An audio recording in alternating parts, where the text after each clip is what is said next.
Hey everyone. सो इस video में मैं पूरा प्राइवेट प्लेसमेंट कवर करूँगी कि उसके प्रोसीजर्स क्या होते हैं एंड कंप्लाइंसेस क्या होते हैं कंपनीज एक्ट में एंड प्रैक्टिकली किया क्या जाता है, क्योंकि मैं कर चुकी हूँ private placement as a experience. तुम लोग को भी बताऊँगी, तो इतना डरने की बात नहीं है। तुम लोग को पता है लिस्टेड कंपनीज़ क्या होती हैं, जो पब्लिक को पैसे ऑफ़र करती हैं, सॉरी पैसों के बदले में सिक्योरिटीज़ अपनी ऑफ़र करती हैं। लेकिन प्राइवेट प्लेसमेंट में क्या होता है, प्राइवेट प्लेसमेंट इज़ डिफरेंट। वो आप नॉर्मल पब्लिक को नहीं इशू कर सकते। पब्लिक मतलब 200 लोगों से ज़्यादा को आप नहीं इशू कर सकते, ठीक है। सो वर्ड टू वर्ड देखते हैं। Company acquires finance from a specified group of persons against issuance of securities. Specified group of person, specified होना चाहिए। आपको ये लिस्ट बनानी होगी कि कौन कौन लोग हैं जिनसे आप फाइनेंस रेज कर रहे हो एंड उनको बदले में सिक्योरिटीज़ दे रहे हो। So you have to specify it. ये चीज़ मस्ट है। ये प्राइवेट प्लेसमेंट का एक कीवर्ड होता है। प्राइवेटली आप प्लेस कर रहे हो अपनी सिक्योरिटीज़ ताकि आपको पैसे मिलें, ठीक है। Section 42 of the companies act read with rule 14 of this rules, ये इसमें यूज़ होते हैं प्राइवेट प्लेसमेंट में पूरे, ठीक है। Private placement offers each kind of security. Offer, तो अगर आप प्राइवेट प्लेसमेंट में कोई ऑफ़र कर रहे हो, कोई भी टाइप की सिक्योरिटी हो, कोई भी, क्या हो सकते हैं आपके इक्विटी प्रेफरेंस, जो भी है, जो भी आपकी सिक्योरिटी है, shall not be made to more than 200 people in aggregate in one financial year. मतलब एक फाइनेंशियल ईयर में अगर तुमने 200 से ज़्यादा 215 स्पेसिफाइड लोगों को इशू कर दिया अपने सिक्योरिटीज़, तो वो पब्लिक इशू बन जाएगा। That will no longer be private placement, because private placement का एसेंस ही ये होता है कि आप प्राइवेट कंपनी हैं, आप प्राइवेटली पैसा उठा रहे हैं। और प्राइवेट का मतलब है मेंबर्स भी प्राइवेट कंपनी में 200 से कम होते हैं, राइट। तो ये याद रखने वाला पॉइंट है।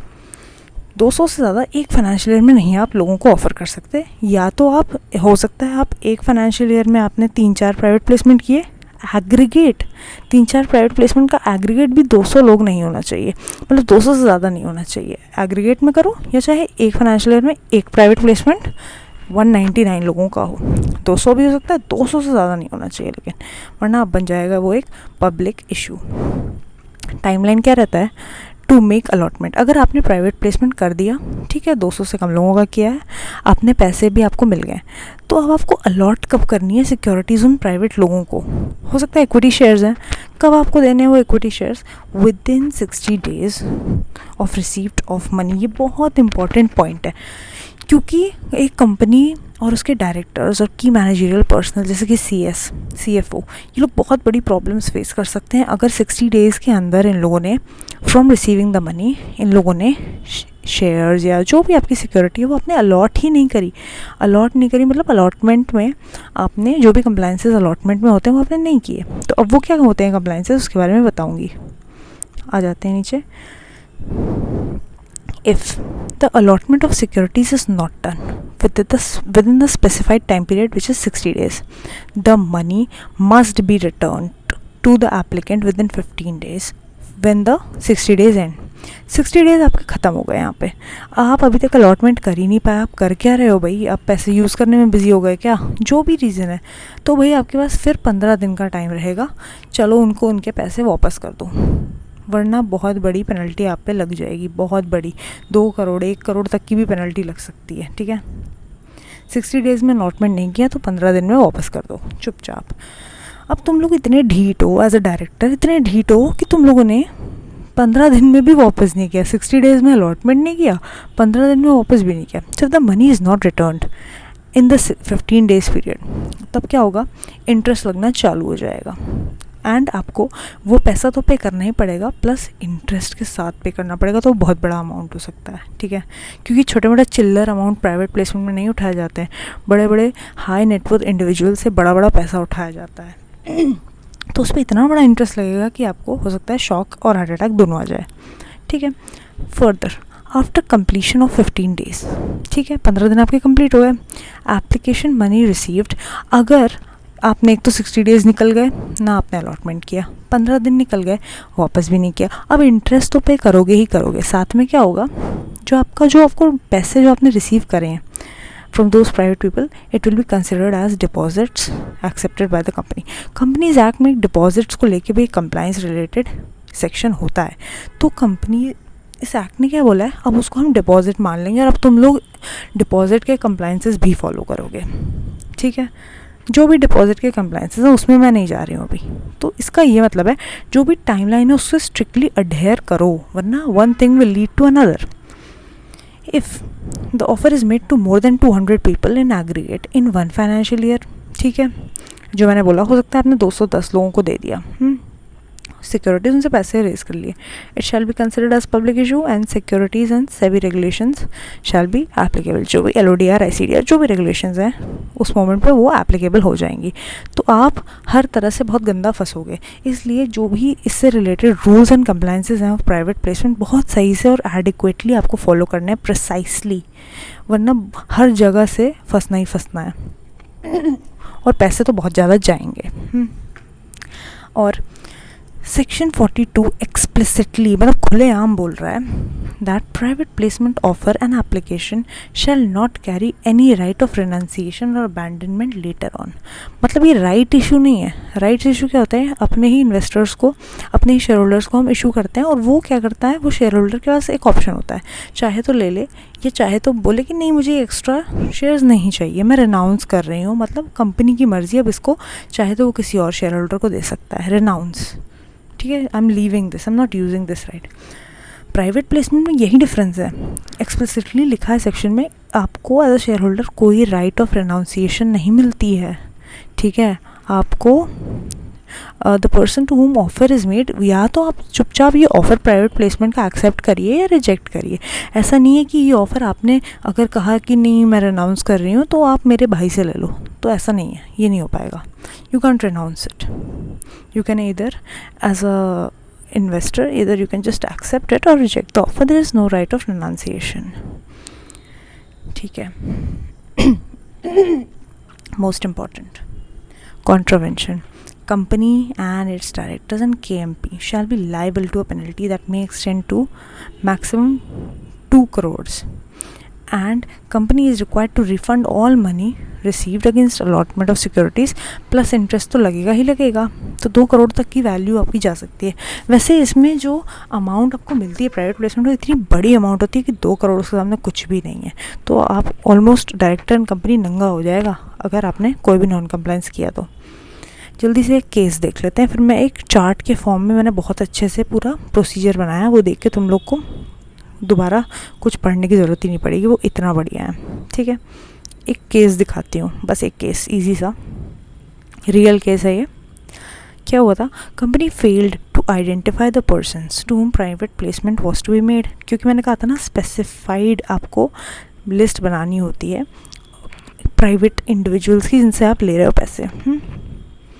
For it to be made it did not send offer letters.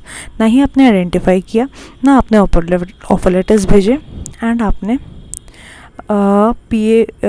मतलब and applications in the form PS4 to the prospective investors. उन लोग को आपने कुछ मतलब कॉरेस्पॉन्डेंस नहीं दिया. The company had not placed on record the approval of share holders. आपने प्राइवेट प्लेसमेंट करने के लिए सिर्फ यानी बोर्ड रेजोल्यूशन पास किया, आपने शेयर होल्डर्स को EGM या AGM में उनका अप्रूवल ही नहीं लिया है. तो बहुत गलत बात है, बिकॉज मिनट्स दिखाइए, अगर आपने ऐसा कुछ अप्रूवल लिया तो मिनट्स दिखाइए. लेकिन कंपनी के पास मिनट्स भी नहीं थे क्योंकि इसने होल्ड ही नहीं किया. चालाकी में इंडिविजुअली सोचा कि बोर्ड वाले अपने उठा लेंगे पैसे और अपना चुपचाप यूज़ कर लेंगे जैसा मर्जी होगी. शेयर होल्डर्स को पता ही नहीं चलने दिया. Next, company fail to open a separate bank account. इसमें ये भी कंप्लाइंस होता है कि आपको एक सेपरेट बैंक अकाउंट ओपन करना है जिसमें ये सारा पैसा जाएगा प्राइवेट प्लेसमेंट का, और आपको उस हिसाब से यूज़ करना है जिस ऑब्जेक्ट के लिए आपने लिया है. तो इस कंपनी ने ये भी नहीं किया, मतलब इस कंपनी ने कुछ किया ही नहीं, बस इसने पैसे ले लिए चालाकी में. Company accepted share application and money but did not make allotment with in 60 days. ठीक है, रिफंड भी नहीं किया. तो मैंने अभी बताया था बहुत गंदी पेनल्टी लगेगी. अब देखना बोर्ड ने क्या इसका जवाब दिया, that management will decide later on कि हमें अलॉट करना है कि रिफंड. तो लेटर ऑन का क्या मतलब है भाई, जो टाइमलाइन दी है यू गाड़ा स्टिक टू द टाइमलाइन, वरना इतनी गंदी पेनल्टी लग जाएगी.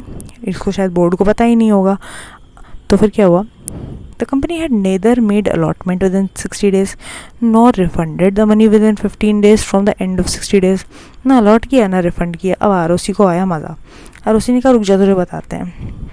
आरओसी ने इम्पोज कर दी पेनल्टी 2 करोड़ पर फाइनेंशियल ईयर। हो सकता है फाइनेंशियल ईयर 2021-22 से लेके 22-23 चुपचाप इन लोगों ने 2 साल निकाल लिए कि छोड़ो किसी को पता तो चलेगा नहीं, लेकिन आरओसी निकला चालाक, आरओसी को पता चल गया। इन्वेस्टर्स ने या फिर उन प्राइवेट प्लेसमेंट वालों ने कंप्लेंट कर दिया होगा इनसे कि देखो हमें अलॉटमेंट भी नहीं किया, हमारा पैसा भी ले गए, सिक्योरिटीज़ प्रॉमिस करी थी वो भी नहीं दी। तो आरओसी ने कहा कि ठीक है भाई चलो 2 करोड़ पर फाइनेंशियल ईयर, 2 फाइनेंशियल ईयर है तो यानी 4 करोड़ टोटल और 12% पर एनम का इंटरेस्ट लगेगा, चलो पे करो। If allotment of securities is not made with in 60 days, तो मैं बताया था रिफंड भी नहीं किया तो आपका वो डिपॉजिट की तरह ट्रीट किया जाएगा पैसा। Section 73 of the companies act, जो भी डिपॉजिट के कंप्लाइंस है फिर वो करो। अच्छा, आप कुछ बड़ी बड़ी कंपनीज हैं जिनका तुमने नाम सुना होगा, उन्होंने भी ये गपले करे हुए हैं, मतलब हो सकता है जानबूझ के हुआ हो या फिर गिल्टी या नॉन गिल्टी नॉन कंप्लाइंस हो। देखते हैं इसमें क्या है। बर्गर किंग इंडिया, इसने क्या किया, company did not keep the allotment money in a separate bank account. Separate bank account में रखना होता है, ठीक है। तो पेनल्टी कितनी लग गई, 2 लाख की लग गई कंपनी पे, ठीक है। ये तो फिर भी छोटी मोटी सी अमाउंट है। डायरेक्टर्स पे भी लगती है, वैसे इसमें नहीं लगी होगी। बायोकॉन का भी नाम सुना होगा। कंपनी फाइल्ड PS3, ये रिटर्न ऑफ अलॉटमेंट होता है कि मैंने अलॉटमेंट कर दिया है, हमें 60 days में ये फाइल करना होता है पैसे लेने के। इसने डिले ऑफ 100 days में फाइल किया, अरे बाप रे। तो फिर 1 lakh total of 613,000 and 7 officers in default. इसमें मतलब कि टोटल इतना कंपनी पे लगा, इतना ऑफिसर्स इन डिफ़ॉल्ट पे लगा, 7 ऑफिसर्स इन डिफ़ॉल्ट थे मतलब कि, ठीक है। तुम्हें अमाउंट से क्या करना, वैसे भी तुम समझ लो कि नॉन कंप्लाइंस क्या था वो तुम्हें पता होना चाहिए। अमाउंट तो कम ज़्यादा हो ही सकता है डिपेंडिंग कि कितना पैसा इन्वॉल्व है। वैली मॉन्क्स प्राइवेट लिमिटेड कोई कंपनी है, बैंक अकाउंट भी नहीं खोला और MGT 14 फाइल किया after sending. MGT 14 was after sending the offer letter, मतलब ऑफर लेटर भेज दिया उसके बाद MGT, मतलब MGT 14 किसको हम भेजते हैं, ROC को। हम बताते हैं कि हमने as a board resolution and हमने AGM या EGM में शेयर होल्डर्स से भी रेजोल्यूशन पास करवा दिया है कि हम प्राइवेट प्लेसमेंट कर रहे हैं। तो ये ऑफर लेटर देने से पहले आपको करना चाहिए, ROC को सबसे पहले बताओ, ROC सब जानना चाहता है, ठीक है। आप बाद में नहीं कर सकते आराम से, तो ये भी एक नॉन कंप्लायंस है। तो सेक्शन 42 का नॉन कंप्लायंस है। तो कंपनी को कितना लगा, कितनी अमाउंट है, 50 लाख एंड रिफ़ंड भी करना है प्लस इंटरेस्ट तो लगेगा ही लगेगा, ठीक है। अब ये चेकलिस्ट बाद में देखते हैं, पहले मैं तुम लोग को दिखाती हूँ जो मैंने एक बहुत ही मस्त सा चार्ट बनाया है, ये देख के तुम लोग को सब समझ में आ जाएगा, ठीक है। Let me use the highlighter, एक second.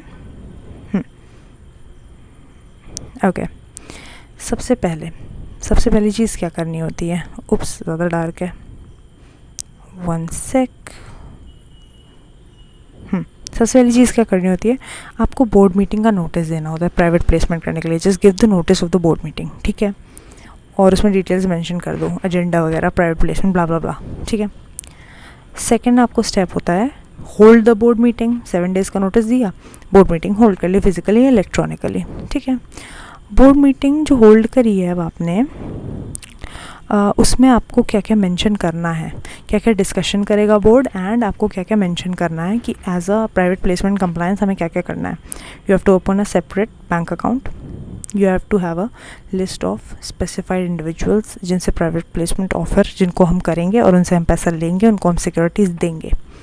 We have to approve the draft letter of offer, हम जो ऑफ़र लेटर देंगे वो अप्रूव कराइए उसका draft, and approve the EGM notice and explanatory statement, क्योंकि हमें शेयर होल्डर्स का अप्रूवल लेना है। अब EGM ही होल्ड करनी पड़ेगी, AGM तक तो वेट नहीं कर सकते, ठीक है। होल्ड द EGM मतलब एक्स्ट्रॉर्डिनरी जनरल मीटिंग, जो कभी भी होल्ड कर सकते हैं आप, एज एंड व्हेन रिक्वायर्ड। अब आप EGM होल्ड करिए, पास स्पेशल रेजोल्यूशन, ठीक है। अब आपने स्पेशल रेजोल्यूशन पास कर लिया। अब मैंने क्या कहा था, रजिस्ट्रार ऑफ कंपनी को सब जानना होता है।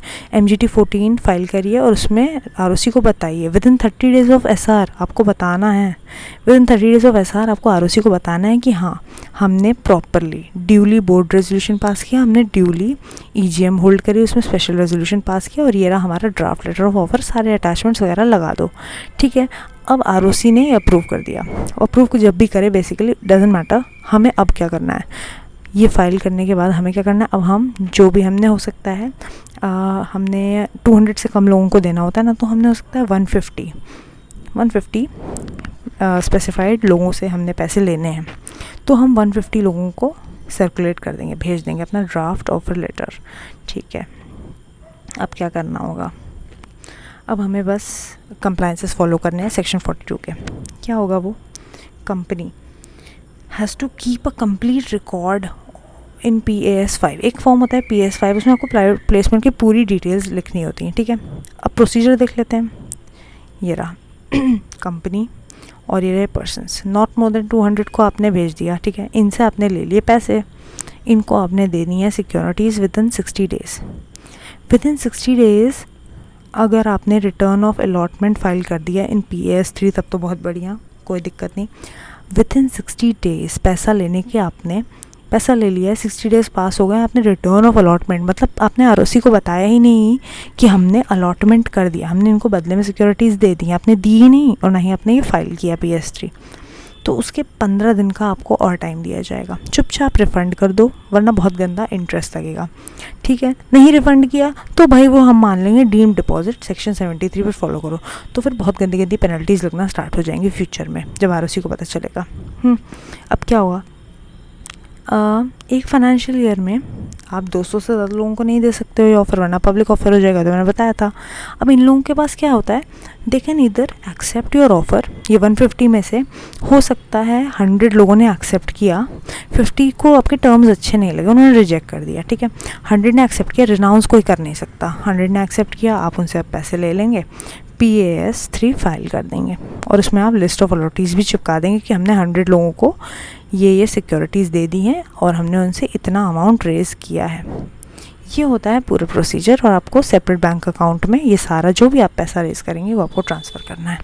तो I hope that was clear. लेकिन अभी ये वीडियो ख़त्म नहीं हुआ है, क्योंकि अब मैं बहुत ही इंटरेस्टिंग सा एक और एग्जांपल देने वाली हूँ चेकलिस्ट के फॉर्म में, क्योंकि प्रैक्टिकली भी तुम लोग जब इंटर्नशिप कर रहे होगे या फिर काम करोगे फ्यूचर में, तो प्राइवेट प्लेसमेंट का मुझे भी करने को मिला, तो चेकलिस्ट होना बहुत ज़रूरी है। देख लो बहुत जल्दी से क्या क्या करना होता है प्राइवेट प्लेसमेंट से पहले या फिर उसके दौरान। Open a separate bank account for receipt of the application money, non compliance हो जाएगा वरना। Keep a record of persons in PAS 5 format. एक फॉर्मेट है PAS 5 में, उसमें आप सारा एक फॉर्म लिख के रखोगे कि ओके इतने इतने लोगों से इतना इतना हमने पैसा लिया है, इतनों को सिक्योरिटीज़ देनी है, जो भी आपका है। Then you have to file E-Form MGT 14, जिसमें आपने स्पेशल रेजोल्यूशन की कॉपी आपको लगानी है या फिर बोर्ड रेजोल्यूशन की विद द ROC आपको बताना है। उसके बाद ही आप ऑफ़र लेटर दे सकते हो। ROC को बताने से पहले दे दिया, चालाकी कर ली, तो फिर नहीं, गड़बड़ हो जाएगा, पूरा आपका वॉइड हो जाएगा। PAS 3 is filed before utilising the application money, मतलब कि आपने सेपरेट बैंक अकाउंट में ये पैसा डाल दिया। सो फॉर एग्जांपल 100 करोड़ आपने डाल दिए सेपरेट बैंक अकाउंट में। अब आपको क्या करना है, ये नहीं है कि पैसा मिला नहीं कि उड़ाना चालू कर दिया, नहीं, पहले रिटर्न ऑफ अलॉटमेंट फाइल करो, ROC को बताओ कि हमने पैसों के बदले में हमने सिक्योरिटीज़ दे दी हैं, बस। देन एक एक्सप्लेनेटरी स्टेटमेंट भी रहेगी आपके ऑफ़र लेटर में, सारी डिटेल्स उसमें रहेंगी। और ये वही प्रोसीजर है जो अभी मैंने पूरा आपको एक्सप्लेन किया। सो इसको पॉज करके रीड भी कर सकते हो, बस ये वही है पूरा जो भी मैंने चार्ट फॉर्म में दिखाया। So I hope the video was helpful. अगर मज़ा आया तो लाइक शेयर एंड सब्सक्राइब कर देना। Thank you so much.